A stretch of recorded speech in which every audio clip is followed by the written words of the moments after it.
어서 오세요. 품격 있는 어른들의 소통 공간, 마음라이프 FM입니다. 여러분, 오늘은 조금 불편하지만 꼭 나눠야 할 이야기를 준비했습니다. 모임이 끝나고 홀로 남겨진 밤, 묘하게 공기가 싸늘했던 것이 떠올라 잠 못 이룬 적 없으신가요? 분명 웃으며 대화했는데 왜 마음 한구석에는 찝찝하고 의심스러운 불안감이 스멀스멀 피어오르는 걸까요? 당신은 그저 친절하고 싶었을 겁니다. 누군가를 돕고 싶었고 좋은 관계를 유지하려 애쓰셨겠죠. 그 선한 의도는 의심하지 않습니다. 하지만 안타깝게도 당신의 그 진심이 상대에겐 전혀 다른 의미로 읽히고 있다면 어떨까요? 당신이 좋은 뜻으로 뱉은 그 한마디가 상대방의 가슴에 깊은 흉터를 남기고 있었다면 그것은 더 이상 배려가 아닙니다. 상대방이 예민한 게 아닙니다. 어쩌면 당신이 평생 소중히 여겨온 이 말의 온도가 주변 사람들을 조금씩 질식시키고 있었을지도 모릅니다. 우리는 흔히 상대의 인성을 탓하곤 합니다. 하지만 관계가 무너지는 진짜 이유는 밖에 아니라 당신 안에 숨어 있습니다. 당신이 평생 사용해온 대화의 구조가 사실은 당신의 곁을 외롭게 만들고 있었다는 사실, 인정하기엔 너무나 고통스럽고 무서운 진실이죠. 이 작은 차이를 깨닫지 못한다면 앞으로 당신의 인생은 서서히 고립될 것입니다. 가장 가까운 가족조차 당신과의 대화를 위험하다고 느끼며 피하게 될지도 모릅니다. 당신만 몰랐던 말 속에 숨겨진 잔인한 층위에 대해 끝까지 들어보십시오. 다행히 당신에겐 아직 기회가 있습니다. 지금까지의 방식이 틀린 것이 아니라 단지 그 온도를 조절하는 법을 몰랐을 뿐입니다. 지금이라도 그 미세한 균열을 메울 수 있다면 당신이 가진 품격은 비로소 빛을 발하게 될 것입니다. 자, 이제 당신의 인생을 송두리째 바꿀 수도 있는, 하지만 아무도 말해주지 않았던 대화의 치명적인 비밀을 공개합니다. 좋아요, 구독 눌러주시면 더 빠르게 소통 공간을 이용할 수 있습니다. 첫 번째, 사람들이 가장 먼저 멀어지게 만드는 말 한마디입니다. 구민체육센터 수영장에서 있었던 일입니다. 매주 화요일과 목요일 오전이면 모여서 수영을 하는 모임이었습니다. 회원 중 한 분이 최근 몇 달간 열심히 연습한 끝에 그날 처음으로 자유형으로 25m를 완주했습니다. 얼굴에는 환한 미소가 가득했고 수영장 가장자리에서 동료들에게 기쁜 마음을 나누고 있었습니다. 그때 오랫동안 함께 운동해온 다른 회원이 다가와 이렇게 말했습니다. 그래봤자 별거 아니에요. 원래 연습하다 보면 다 해요. 젊은 사람들은 다 하는 거예요. 진짜 수영은 아니잖아요. 말하는 사람은 아마도 겸손을 가르치려 했을지 모릅니다. 너무 우쭐대지 말라는 뜻이었을 수도 있습니다. 하지만 완주의 기쁨을 나누려던 그분의 표정이 순식간에 굳어졌습니다. 네, 그렇네요 라고만 대답하고는 그날 이후로 모임에 잘 나오지 않게 되었습니다. 무슨 일이 있었던 걸까요? 심리학자 존 고트만은 부부관계를 40년 넘게 연구하면서 경멸이라는 감정의 파괴력을 발견했습니다. 그의 연구에 따르면 사람들이 관계를 끊는 가장 결정적인 이유는 큰 싸움이나 배신이 아니라 일상적으로 반복되는 작은 경멸의 표현들이었습니다. 고트만은 대화를 분석하면서 특정 패턴을 발견했습니다. 상대방의 성취를 평가절하하는 말, 감정을 무시하는 말, 존재 자체를 하찮게 만드는 말들이 쌓이면 관계는 서서히 무너진다는 사실입니다. 흥미로운 점은 경멸을 표현하는 사람은 대부분 자신이 그렇게 하고 있다는 것을 모른다는 사실입니다. 오히려 상대방을 위한다고 현실을 일깨워준다고 생각합니다. 수영장 이야기를 다시 살펴보겠습니다. 그래봤자 별거 아니다라는 말은 표면적으로는 평가처럼 보입니다. 하지만 이 말이 전달하는 신호는 완전히 다릅니다. 당신의 기쁨은 가치가 없다. 당신의 노력은 인정받을 만하지 않다는 메시지입니다. 원래 연습하다 보면 다 한다는 말은 문제가 있습니다.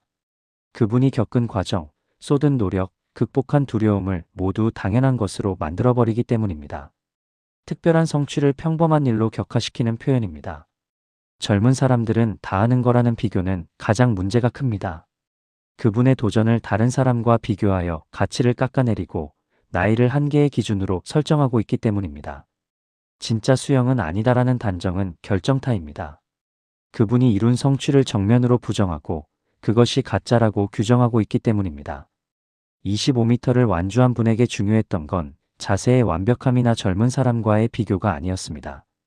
자신이 도전했고 해냈다는 사실 그 자체였습니다.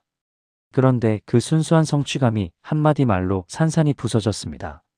공자는 이렇게 말했습니다. 말은 그 사람의 마음을 드러낸다. 우리가 하는 말 속에는 상대방을 어떻게 보는지가 그대로 담겨 있습니다. 상대방의 성취를 진심으로 기뻐하는 마음인지 아니면 그것을 평가하고 재단할 권리가 있다고 생각하는 마음인지가 말입니다. 와, 25m를 완주하셨네요. 얼마나 뿌듯하세요? 몇 달 동안 연습하신 게 결실을 맺었네요. 처음 시작하실 때와 비교하면 정말 많이 늘으셨어요. 같은 표현은 경멸이 아닌 존중을 담고 있습니다. 같은 상황을 보면서도 어떤 사람은 결점을 찾고 어떤 사람은 성취를 봅니다. 어떤 사람은 평가하고 어떤 사람은 축하합니다. 그 차이가 관계의 운명을 결정합니다. 여러분은 누군가의 기쁜 순간을 마주했을 때 어떤 말을 하고 계신가요? 그 말 속에 경멸이 숨어 있지는 않은지 한번 돌아보시면 좋겠습니다. 여러분은 이미 충분히 다르게 말할 수 있는 분들입니다. 두 번째, 상대를 평가하지 않는 말의 힘입니다. 동네 도서관 독서 모임에서 있었던 일입니다. 한 달에 한 번씩 모여 책을 읽고 감상을 나누는 모임이었습니다. 한 회원이 자신이 읽은 소설에 대한 느낌을 이야기하고 있었습니다. 주인공의 선택에 공감이 되었고 자신의 과거 경험과 겹쳐져서 마음이 많이 움직였다고 했습니다. 이야기가 끝나자마자 옆에 앉은 다른 회원이 이렇게 말했습니다. 그건 좀 피상적인 독서 같은데요.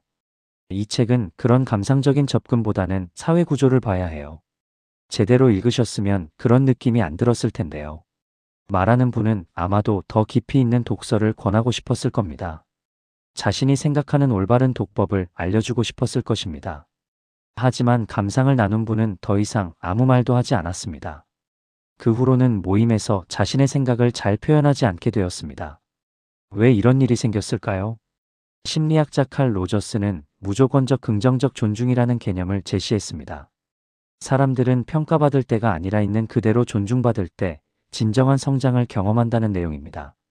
로저스의 연구에서 흥미로운 점은 평가의 종류가 문제가 아니라 평가 행위 자체가 문제라는 사실입니다. 긍정적 평가든 부정적 평가든 평가를 하는 순간 관계에는 위아래가 생깁니다. 평가하는 사람은 위에, 평가받는 사람은 아래에 놓이게 됩니다. 또 다른 연구에서는 사람들이 자신의 경험이나 감정을 틀렸다고 평가받을 때 어떤 반응을 보이는지 관찰했습니다. 결과는 놀라웠습니다. 사람들은 자신의 생각을 철회하는 게 아니라 그 생각을 나누는 것 자체를 멈췄습니다. 독서 모임 이야기를 다시 보겠습니다. 피상적인 독서라는 표현은 상대방의 독서 경험 전체를 평가하는 말입니다. 표면적으로는 독서법에 대한 의견처럼 들리지만 실제로는 당신의 감상 방식은 수준이 낮다는 판단입니다. 제대로 읽으셨으면이라는 말은 더욱 직접적입니다. 당신은 제대로 읽지 못했다는 평가이자 나는 제대로 읽는 방법을 안다는 우월감의 표현이기 때문입니다. 그런 느낌이 안 들었을 텐데라는 단정은 가장 문제가 큽니다. 상대방이 실제로 느낀 감정까지도 부정하고 있기 때문입니다. 독서 감상을 나눈 분에게 중요했던 건 정답이 아니라 자신의 경험이 인정받는 것이었습니다. 책을 읽으며 느낀 감정, 떠오른 생각들이 존중받는 경험이었습니다. 노자는 이렇게 말했습니다. 아는 사람은 말하지 않고 말하는 사람은 알지 못한다. 평가하고 싶은 마음이 들 때 한 발짝 물러서서 생각해 볼 필요가 있습니다. 내가 정말 평가할 자격이 있는 것인지 아니면 그저 다른 관점을 나누고 싶은 것인지를 말입니다. 그런 부분이 마음에 와닿으셨군요. 저는 이런 부분이 인상적이었는데 어떻게 느끼셨어요? 주인공의 선택에서 어떤 점이 공감되셨나요? 이 같은 표현은 평가가 아닌 대화를 만듭니다. 평가는 대화를 멈추게 합니다. 존중은 대화를 풍성하게 합니다. 여러분이 누군가의 생각을 들을 때 평가의 잣대를 내려놓고 그저 다른 세계를 엿보는 마음으로 들어보시면 어떨까요? 그러면 관계는 전혀 다른 방향으로 흘러갈 것입니다. 세 번째, 좋은 의도가 오히려 관계를 망치는 이유를 알아보겠습니다. 아파트 경로당에서 있었던 일입니다. 매일 오후면 모여서 차를 마시며 이야기를 나누는 분들이 계셨습니다. 한 분이 최근 수채화를 배우기 시작했다는 이야기를 하고 있었습니다. 다음 달에는 문화센터에서 작은 전시회도 할 예정이라며 설레는 마음을 나누고 있었습니다. 그러자 옆에서 듣고 있던 분이 이렇게 말했습니다. 그거 힘들지 않아요? 우리 나이에 새로운 거 시작하면 무리가 와요. 건강이 최고예요. 당신 위해서 하는 말인데 적당히 하세요. 안 그러면 나중에 후회해요. 말하는 분은 진심으로 걱정하는 마음이었을 겁니다. 친구가 무리해서 건강을 해칠까봐 염려했을 것입니다. 좋은 의도로 상대방을 위해서 한 말이었습니다. 하지만 수채화를 시작한 분의 얼굴에서 미소가 사라졌습니다. 네, 알겠어요 라고만 대답하고 더 이상 전시회 이야기를 하지 않았습니다. 그 후로는 자신의 취미 활동에 대해 잘 이야기하지 않게 되었습니다. 무엇이 잘못되었을까요? 심리학자 잭 브램은 심리적 반발 이론을 제시했습니다. 사람들은 자신의 자유가 위협받는다고 느낄 때 그것을 회복하려는 강한 동기가 생긴다는 내용입니다. 브램의 연구에서 중요한 발견은 상대방의 의도와 상관없이 통제당한다는 느낌 자체가 반발을 일으킨다는 사실입니다. 아무리 좋은 의도라 해도 상대방의 선택권을 제한하려는 시도는 저항을 불러일으킵니다. 다른 연구들도 흥미로운 결과를 보여줍니다. 당신을 위해서라는 전제가 붙은 조언일수록 듣는 사람은 더 큰 통제감을 느낀다고 합니다. 왜냐하면 그 말이 나는 당신보다 당신을 더 잘 안다는 오만함을 내포하고 있기 때문입니다. 경로당 대화를 다시 살펴보겠습니다. 우리 나이에 새로운 거 시작하면 무리가 온다는 말은 표면적으로는 걱정처럼 들립니다. 하지만 이 말이 전달하는 신호는 다릅니다. 당신은 이미 한계에 있고 도전할 능력이 없다는 메시지입니다. 당신 위해서 하는 말이라는 전제는 더욱 문제가 있습니다. 이 말은 상대방이 스스로를 돌볼 능력이 없다고 전제하고 자신이 대신 판단해주겠다는 태도를 담고 있기 때문입니다. 안 그러면 나중에 후회한다는 경고는 가장 강력한 통제입니다. 상대방의 미래까지 단정하며 자신의 말을 따르지 않으면 나쁜 결과가 올 것이라고 위협하고 있기 때문입니다. 수채화를 시작한 분에게 필요했던 건 제안이 아니라 응원이었습니다. 자신의 선택이 존중받고 도전이 지지받는 경험이었습니다. 칼릴 지브라는 이렇게 말했습니다. 사랑은 소유가 아니라 자유를 주는 것이다. 진정한 관심은 상대방을 통제하는 것이 아니라 상대방의 선택을 믿어주는 것입니다. 좋은 의도라 해도 그것이 상대방의 자율성을 침해한다면 관계를 해칩니다. 수채화 전시회 하신다니 멋지네요. 준비하시면서 즐거우세요? 그게 제일 중요한 것 같아요. 언제 전시회 하시나요? 꼭 가보고 싶어요. 같은 표현은 걱정이 아닌 응원입니다. 의도가 좋다고 해서 모든 말이 정당화되지는 않습니다. 상대방을 위한다면 상대방의 선택을 먼저 존중해야 합니다. 여러분의 걱정이 사랑의 표현이 되려면 그것이 통제가 아닌 지지의 형태를 띠어야 합니다. 네 번째, 존재를 인정받을 때 사람이 달라지는 순간입니다. 동네 사진 동호회에서 있었던 일입니다. 매달 정해진 주제로 사진을 찍어와서 함께 감상하는 모임이었습니다. 한 회원이 이번 달 주제인 일상의 아름다움으로 골목길 풍경을 찍어왔습니다. 기술적으로 완벽하지는 않았지만 그분만의 시선이 담긴 사진이었습니다. 그 사진을 본 다른 회원이 이렇게 말했습니다. 구도가 좀 아쉽네요. 노출도 과한 것 같고요. 다음번에는 이런 점들을 보완하시면 더 좋은 사진이 나올 거예요. 그래도 처음 치고는 잘 찍으셨어요. 말하는 분은 건설적인 피드백을 주고 싶었을 겁니다. 상대방이 더 발전하길 바라는 마음으로 개선점을 짚어주고 마지막에 칭찬도 덧붙였습니다. 하지만 사진을 찍은 분은 고개를 끄덕이기만 할 뿐 더 이상 자신의 사진에 대해 이야기하지 않았습니다. 그 후로는 작품을 적극적으로 공유하지 않게 되었습니다.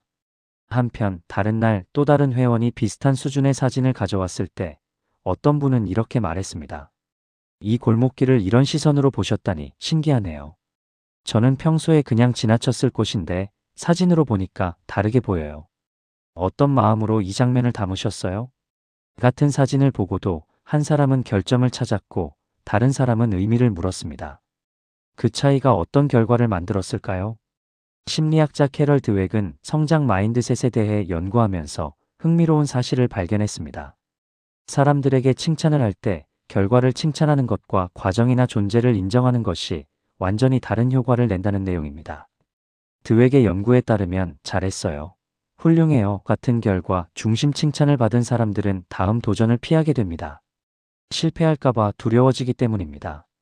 반면 이런 시도를 하셨네요, 이런 부분을 주목하셨군요 같은 과정이나 시선을 인정받은 사람들은 계속해서 도전합니다. 더 중요한 발견도 있습니다.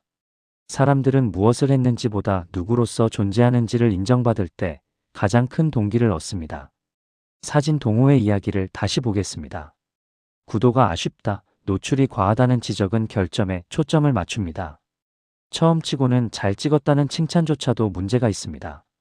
이 말은 여전히 평가의 틀 안에 있고 상대방을 초보자라는 제한된 위치에 고정시키기 때문입니다. 반면 이런 시선으로 보셨다니 신기하다는 말은 결과가 아닌 존재를 인정합니다. 그 사람만의 고유한 시각, 독특한 감수성을 존중하는 표현입니다. 어떤 마음으로 담으셨어요? 라는 질문은 더욱 강력합니다. 사진 뒤에 있는 그 사람의 내면, 생각, 의도를 궁금해하고 있기 때문입니다. 마르틴 부버는 이렇게 말했습니다. 진정한 만남은 나와 너 사이에서 일어난다. 나와 그것 사이가 아니라. 사람을 평가할 대상으로 보는 순간 그 사람은 그것이 됩니다. 하지만 사람을 독특한 존재로 보는 순간 진정한 만남이 시작됩니다. 이 사진에서 당신만의 시선이 느껴져요. 평범한 골목을 이렇게 의미 있게 담아내시다니 대단해요. 사진을 보니까 당신이 어떤 걸 소중하게 여기시는지 알 것 같아요. 같은 표현은 결과가 아닌 존재를 인정합니다. 칭찬은 일시적입니다. 하지만 존재 인정은 지속적입니다. 여러분이 누군가를 볼 때 그 사람이 무엇을 했는지가 아니라 어떤 사람인지를 먼저 보신다면 그 사람은 여러분 곁에서 더 크게 성장할 것입니다. 5번째, 과거를 꺼내는 말이 현재를 무너뜨리는 이유입니다. 공원 산책로 벤치에서 만난 이웃들의 대화입니다. 오랜만에 마주친 두 분이 앉아서 근황을 나누고 있었습니다. 한 분이 최근 스마트폰으로 사진 편집하는 법을 배웠다며 재미있어 한다고 했습니다. 간단한 필터도 적용해보고 글씨도 넣어보면서 새로운 즐거움을 발견했다고 하셨습니다. 그러자 옆분이 이렇게 말했습니다. 우리 젊었을 때는 그런 거 없었죠. 다 손으로 하고 필름 카메라로 찍어서 인화소 가서 뽑고 그랬는데 그때가 진짜였어요. 요즘 것들은 너무 쉬워요. 내가 그 시절에 겪은 걸 생각하면 지금은 아무것도 아니에요. 그때는 진짜 어려웠거든요. 말하는 분은 아마도 자신의 경험을 나누고 싶었을 겁니다. 과거의 추억을 떠올리며 그때가 더 의미 있었다고 생각했을 것입니다. 하지만 사진 편집을 배운 분은 더 이상 자신의 이야기를 하지 않았습니다. 그러셨군요 라고만 대답하고 대화 주제를 바꿨습니다. 무엇이 문제였을까요? 심리학자 로버트 버틀러는 노년기의 회상에 대해 연구했습니다. 과거를 떠올리는 것 자체는 건강한 행위지만 과거를 현재와 비교하며 현재를 평가절하할 때는 부정적 효과가 나타난다는 내용입니다. 버틀러의 연구에서 중요한 발견은 옛날이 더 좋았다는 식의 회상이 반복되면 현재를 살아가는 사람들, 특히 그 이야기를 듣는 사람에게 무력감을 준다는 사실입니다. 자신이 지금 하고 있는 일이 과거에 비해 가치 없다고 느끼게 만들기 때문입니다. 또 다른 연구에서는 사람들이 내가 겪은 것에 비하면 아무것도 아니다라는 말을 들을 때 어떤 반응을 보이는지 관찰했습니다. 결과는 명확했습니다. 사람들은 자신의 경험이 무시당했다고 느끼고 대화를 중단했습니다. 공원 벤치 대화를 다시 살펴보겠습니다. 우리 젊었을 때는 그런 거 없었다는 말은 표면적으로는 사실 진술입니다. 하지만 이 말이 전달하는 신호는 다릅니다. 과거가 기준이고 현재는 그것과 비교되어야 한다는 태도입니다. 그때가 진짜였다는 표현은 더욱 직접적입니다. 현재의 경험을 가짜 또는 진짜가 아닌 것으로 격화시키고 있기 때문입니다. 요즘 것들은 너무 쉽다. 내가 겪은 걸 생각하면 아무것도 아니다라는 말은 가장 문제가 큽니다. 상대방이 지금 느끼는 즐거움과 성취감을 정면으로 부정하고 자신의 과거 경험을 우월한 위치에 놓고 있기 때문입니다. 사진 편집을 배운 분에게 중요했던 건 과거와의 비교가 아니라 지금 이 순간 자신이 새로운 것을 배우고 있다는 기쁨이었습니다. 헤라클레이토스는 이렇게 말했습니다. 같은 강물에 2번 발을 담글 수 없다. 과거는 소중한 경험입니다. 하지만 그것을 현재를 재단하는 잣대로 사용하는 순간 과거는 관계를 가로막는 벽이 됩니다. 스마트폰으로 사진 편집하시다니 대단하세요. 새로운 걸 배우시는 모습이 멋있어요. 어떤 필터가 제일 마음에 드세요? 같은 표현은 과거가 아닌 현재에 집중합니다. 만약 자신의 경험을 나누고 싶다면 이렇게 말할 수 있습니다. 저도 옛날에 사진 인화하던 기억이 나네요. 그때는 그 나름대로 재미있었어요. 지금은 또 다른 방식으로 즐기시는 거죠. 이렇게 말하면 과거를 나누되 현재를 평가절하 하지 않습니다. 과거는 추억입니다. 현재는 삶입니다. 여러분의 경험이 풍부하다는 것은 축복입니다. 하지만 그 경험을 다른 사람의 현재를 무너뜨리는데 사용하지 않으셨으면 합니다. 여러분은 이미 그럴 만한 지혜를 갖고 계신 분들입니다. 여섯 번째, 상대 입장을 먼저 세워주는 말입니다. 동네 카페에서 만난 친구들의 이야기입니다. 함께 차를 마시며 이야기를 나누던 중 한 분이 요즘 무릎이 좋지 않아서 고민이라고 했습니다. 병원도 다녀봤지만 별다른 차도가 없고 계단 오르내리기가 힘들어서 외출이 두렵다고 하셨습니다. 그러자 옆에서 듣던 분이 바로 이렇게 말했습니다. 그러게 제가 작년에 뭐라고 했어요. 평소에 운동 좀 하라고 했잖아요. 안 하니까 이렇게 되는 거예요. 지금부터라도 제가 하는 운동 따라 해봐요. 이렇게 하면 돼요. 그리고는 자신이 하는 운동법을 상세하게 설명하기 시작했습니다. 말하는 분은 진심으로 도움을 주고 싶었을 겁니다. 효과 있는 방법을 알려주려는 선한 의도였을 것입니다. 하지만 무릎이 아픈 분은 고개만 끄덕일 뿐 더 이상 자신의 고민을 이야기하지 않았습니다. 곧 다른 이야기로 화제를 돌렸고 그날 이후로는 건강 이야기를 잘 꺼내지 않게 되었습니다. 며칠 후 같은 고민을 다른 친구에게 이야기했을 때의 일입니다. 그 친구는 이렇게 말했습니다. 아이고, 많이 불편하시겠어요. 무릎이 아프면 일상생활이 정말 힘드시죠? 어떤 치료 받아보셨어요? 그리고 이야기를 들은 후에 말했습니다. 저도 예전에 비슷한 경험이 있어서 이런 방법을 써봤는데 혹시 관심 있으시면 말씀드려도 될까요? 같은 조언을 하려는 상황이었지만 결과는 완전히 달랐습니다. 무엇이 달랐을까요? 심리학자 칼 로저스는 공감적 이해에 대해 연구했습니다. 사람들은 조언을 듣기 전에 먼저 이해받았다고 느껴야 마음의 문을 연다는 내용입니다. 로저스의 연구에서 핵심은 조언의 내용이 아무리 좋아도 타이밍이 잘못되면 거부당한다는 사실입니다. 상대방이 자신의 감정과 상황을 충분히 이해받았다고 느끼기 전에 조언을 하면 그 조언은 간섭으로 받아들여집니다. 또 다른 연구에서는 조언을 받아들이는데 가장 중요한 요소가 조언의 질이 아니라 관계의 질이라는 것을 밝혀냈습니다.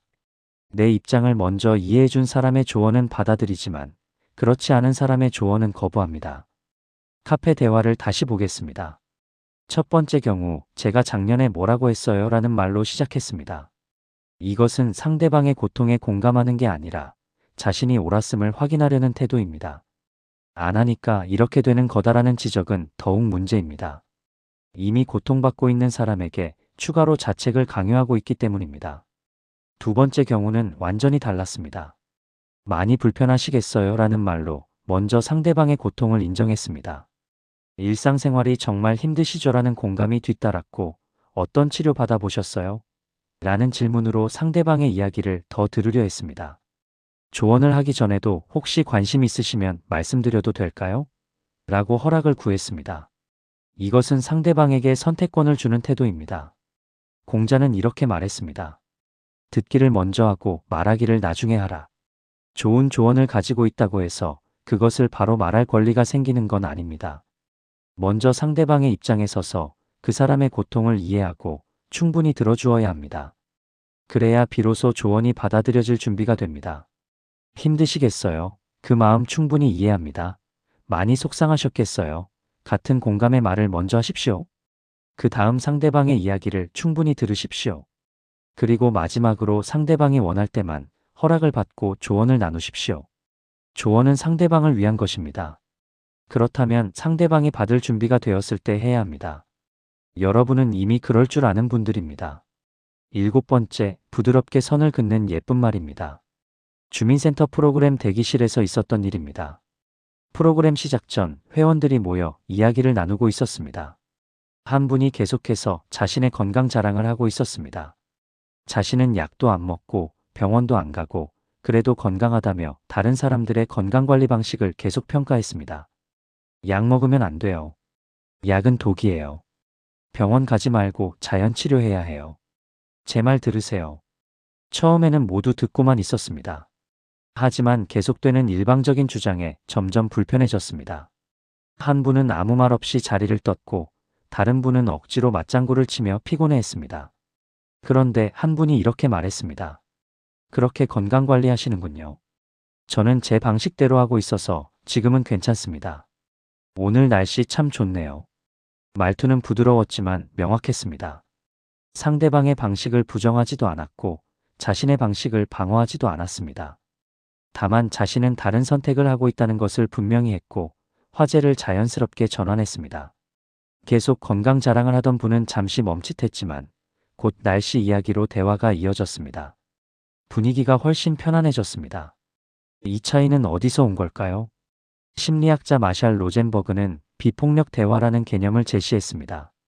상대방을 공격하지 않으면서도 자신의 입장을 명확히 전달하는 방법에 대한 내용입니다. 로젠버그의 연구에서 중요한 것은 거절이나 반대 의견을 전달할 때 공격과 방어의 프레임에서 벗어나야 한다는 점입니다.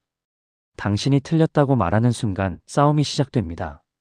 나는 이렇게 한다고 말하면 존중이 유지됩니다. 다른 연구들도 비슷한 결과를 보여줍니다. 사람들은 직접적으로 거부당할 때는 상처받지만 상대방이 단순히 다른 선택을 한다는 것을 알게 될 때는 받아들입니다. 대기실 상황을 다시 살펴보겠습니다. 첫 번째 반응들, 즉 아무 말 없이 자리를 뜨거나 억지로 맞장구 치는 것은 건강하지 않습니다. 참는 것처럼 보이지만 실제로는 관계를 단절시키거나 자신을 억누르는 방식이기 때문입니다. 반면 저는 제 방식대로 하고 있어서 지금은 괜찮습니다라는 표현은 완전히 다릅니다. 이 말은 상대방의 방식을 부정하지 않습니다. 당신은 틀렸다고 말하지 않습니다. 다만 나는 다른 선택을 했다고 분명히 밝힐 뿐입니다. 지금은 괜찮습니다라는 부드러운 거절도 중요합니다. 공격적이지 않지만 명확합니다. 그리고 오늘 날씨 참 좋네요 라는 화제 전환으로 대화의 흐름을 자연스럽게 바꿨습니다.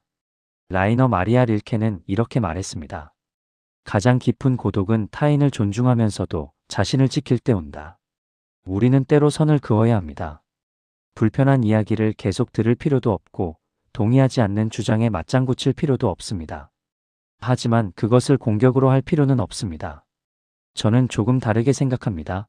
그런 방법도 있군요. 저는 이렇게 하고 있어요. 말씀 잘 들었습니다. 저는 제 방식대로 해볼게요 같은 표현은 부드럽지만 명확합니다. 중요한 것은 상대방을 틀렸다고 공격하지 않으면서도 자신의 입장을 분명히 하는 것입니다. 그리고 대화가 계속 불편한 방향으로 가면 화제를 자연스럽게 바꾸는 것입니다. 참는 것과 존중하는 것은 다릅니다. 참으면 관계가 불편해집니다. 존중하면서 선을 그으면 관계는 오히려 더 건강해집니다. 여러분은 이미 그렇게 할 수 있는 품격을 갖추신 분들입니다. 8번째, 마지막 한마디가 관계를 결정한다. 동네 산책로에서 만난 지인과의 대화가 끝나갈 무렵입니다. 오랜만에 마주쳐서 이런저런 이야기를 나누고 있었습니다. 취미 이야기, 건강 이야기, 모임 이야기를 두루 나눴습니다. 즐거운 시간이었고 서로에게 좋은 에너지를 나눠준 대화였습니다. 이제 헤어질 시간이 되었을 때 한 분은 이렇게 말했습니다. 그래요, 그럼 가보세요. 건강 조심하시고요.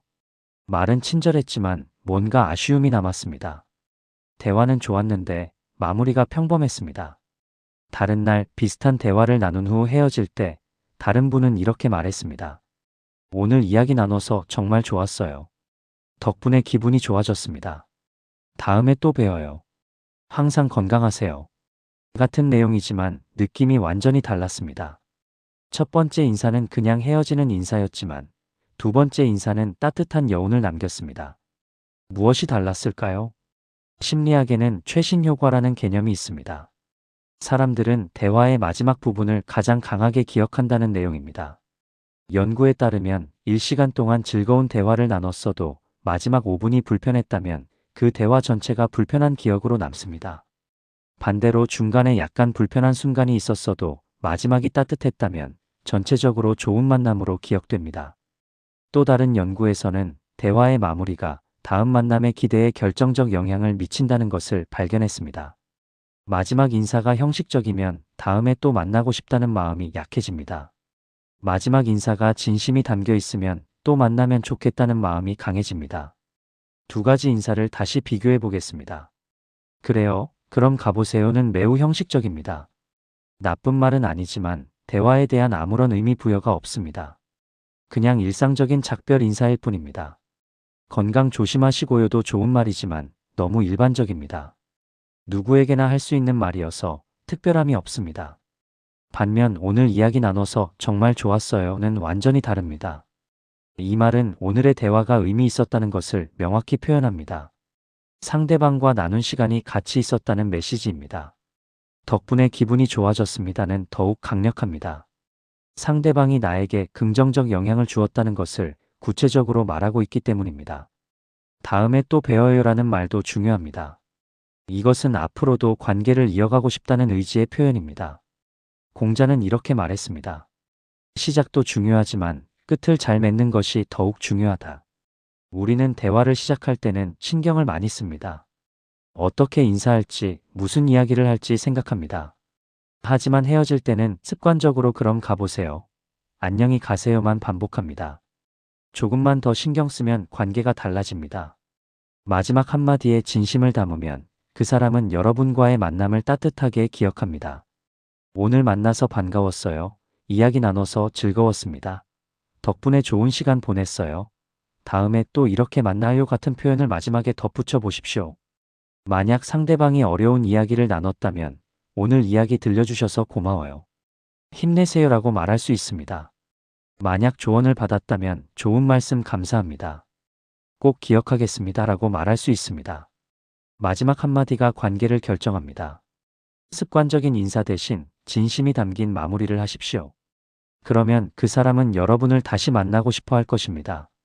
여러분은 이미 그럴 수 있는 마음을 가지신 분들입니다. 여기까지 함께 오시느라 수고 많으셨습니다. 오늘 우리가 함께 나눈 8가지 이야기를 돌아보면 한 가지 공통점이 있습니다. 말의 표면적 의미보다 중요한 것이 있다는 사실입니다. 그것은 바로 말이 전달하는 관계의 신호입니다. 사람들을 멀어지게 만드는 말이 있고 평가가 관계를 닿게 만든다는 것을 알았습니다. 좋은 의도도 때로는 통제가 될 수 있고 결과가 아닌 존재를 인정하는 것이 얼마나 중요한지도 배웠습니다. 과거를 꺼내는 말이 현재를 무너뜨릴 수 있고 조언하기 전에 먼저 상대 입장을 세워주어야 한다는 것도 살펴봤습니다. 부드럽게 선을 긋는 방법과 마지막 한마디의 중요성도 함께 나눴습니다. 이 모든 것의 핵심은 무엇일까요? 바로 존중입니다. 상대방을 평가할 대상이 아니라 존중할 존재로 보는 것, 상대방의 선택을 인정하고 자율성을 지켜주는 것, 상대방의 현재를 있는 그대로 받아들이는 것입니다. 여러분께 마지막으로 드리고 싶은 말씀이 있습니다. 지금까지 사용해온 말들을 모두 바꿀 필요는 없습니다. 다만 오늘 이야기 중에서 마음에 와닿는 것 하나만 골라서 내일부터 실천해 보시면 됩니다. 관계가 회복되는 것의 그 시작은 아주 작은 말 한마디에서 시작됩니다. 그러면 분명 느끼실 거예요. 대화의 분위기가 부드러워지고 관계의 온도가 따뜻해지는 것을 말입니다. 여러분은 이미 그렇게 하실 수 있는 분들입니다. 오랜 세월 쌓아온 지혜와 품격이 있으시니까요. 다만 오늘 이 순간 조금 다른 선택을 해보시는 것입니다. 긴 시간 함께 해주셔서 진심으로 감사드립니다. 여러분의 삶에, 여러분의 관계에 따뜻한 말들이 가득하시기를 바랍니다. 여러분은 존중받을 가치가 있는 분들입니다. 그리고 여러분 주변의 모든 분들도 마찬가지입니다. 마음라이프 FM이 여러분의 평안한 노후를 응원합니다.